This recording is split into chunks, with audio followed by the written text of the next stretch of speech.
Olá, Deus te abençoe.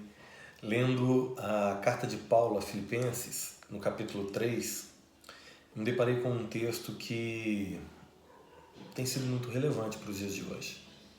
Eu gostaria de compartilhar com você aquilo que Paulo fala nos capítulos 13 e 14, dizendo assim: Irmãos, quanto a mim não julgo havê-lo alcançado, mas uma coisa eu faço, esquecendo-me das coisas que para trás ficam e avançando para as que estão diante de mim, prossigo para o alvo, para o prêmio da soberana vocação de Deus em Cristo Jesus.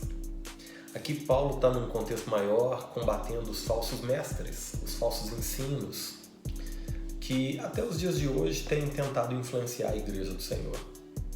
Existe um ensino maldoso, maligno, por que não dizer, que diz que para que você seja alguma coisa, você precisa ter algo. Ou seja, para que você seja, você tem que ter primeiro. Você tem que conquistar, tem que avançar, tem que possuir. Só assim você vai ser valorizado, só assim de fato você é abençoado, só assim você consegue verdadeiramente mostrar o seu valor. Para quem? Para Deus ou para esse mundo? A Bíblia diz que o Senhor, mesmo sendo rico, Ele se fez pobre para que nós, que éramos pobres, fôssemos feitos ricos. Porém, não está falando de uma riqueza natural. O próprio Senhor diz que a gente não deve juntar tesouros nessa terra.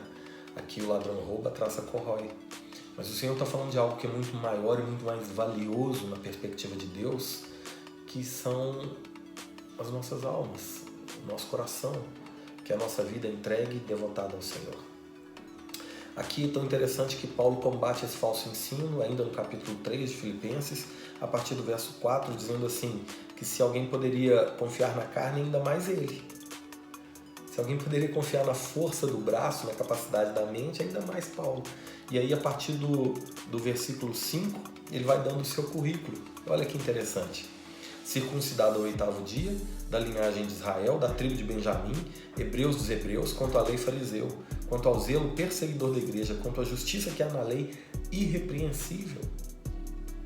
Só que aí, a partir do versículo 7, ele vai falar do encontro que ele teve com Jesus e das consequências desse encontro com Jesus. E é isso que eu gostaria de chamar a sua atenção. Ele diz que aquilo que antes ele considerava lucro, que ele considerava como valor precioso, e aquilo que aos olhos desse mundo é considerado precioso e valioso, a partir desse encontro com Jesus ele considera tudo como perda. Mais adiante ele vai falar que por causa da sublimidade do conhecimento de Cristo Jesus, o meu Senhor, por amor do qual perdi todas as coisas e as considero como refúgio. Versículo 8. Todos os diplomas, todas as conquistas, todas as vitórias, tudo aquilo que aos olhos desse mundo é valioso, precioso, frente à sublimidade de Cristo, Paulo dizendo aos Filipenses, a mim e a você nesse instante, diz que é refúgio.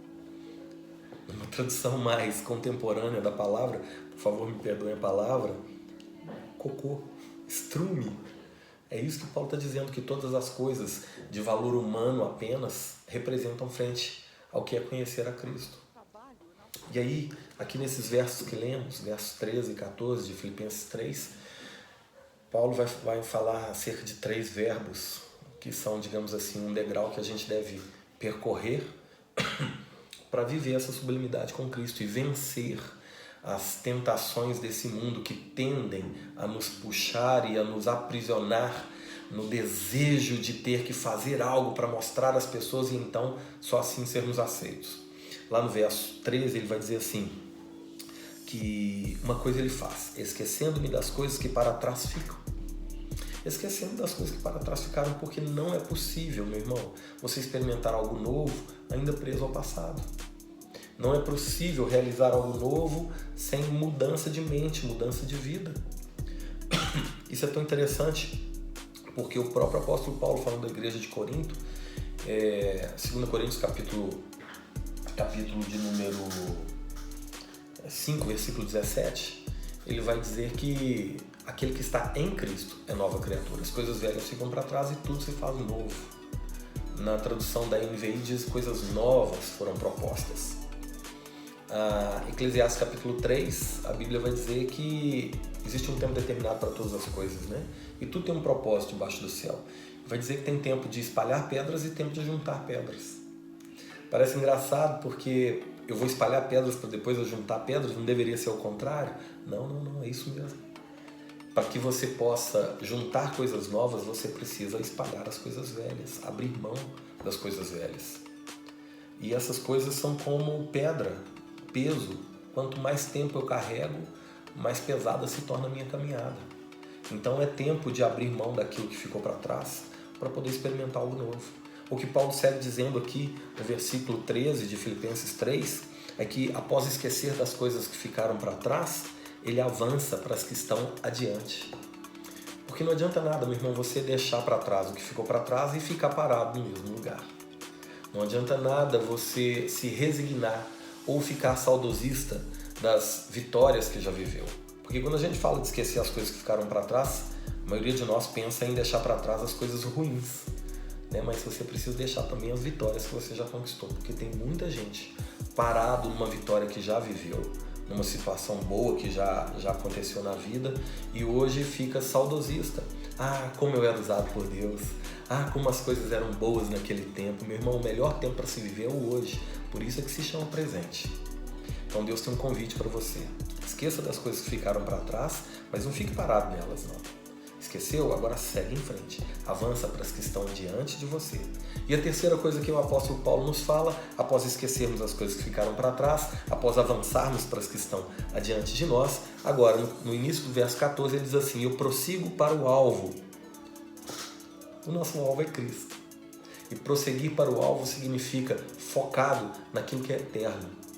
O apóstolo Paulo também falando aos Coríntios, vai dizer, não atentando nós às coisas que se veem, mas as que não se veem, porque as que se veem, elas são temporais, mas as que não se veem, elas são eternas. Atentar é dar atenção, é colocar o foco. Para que você possa prosseguir para o alvo, você precisa estar focado no alvo, focado em Cristo, focado no Senhor e no seu reino, focado naquilo que é eterno. Se não for assim, as seduções desse mundo vão nos distrair e nos fazer perder o propósito de caminhar em direção ao Senhor, perder o foco. Então, para que eu e você possamos desfrutar dessa sublimidade do conhecimento de Cristo e do como isso nos leva para mais perto de Deus, esqueça das coisas que ficaram para trás, avança para as que estão adiante de você, mas avança focado em Jesus, que é o nosso Senhor e Salvador. O apóstolo Paulo conclui dizendo que é o prêmio da soberana vocação de Deus em Cristo Jesus. E nada mais importa, meus irmãos, do que seguirmos em direção ao Senhor. Um beijo para vocês, Deus abençoe, amo você.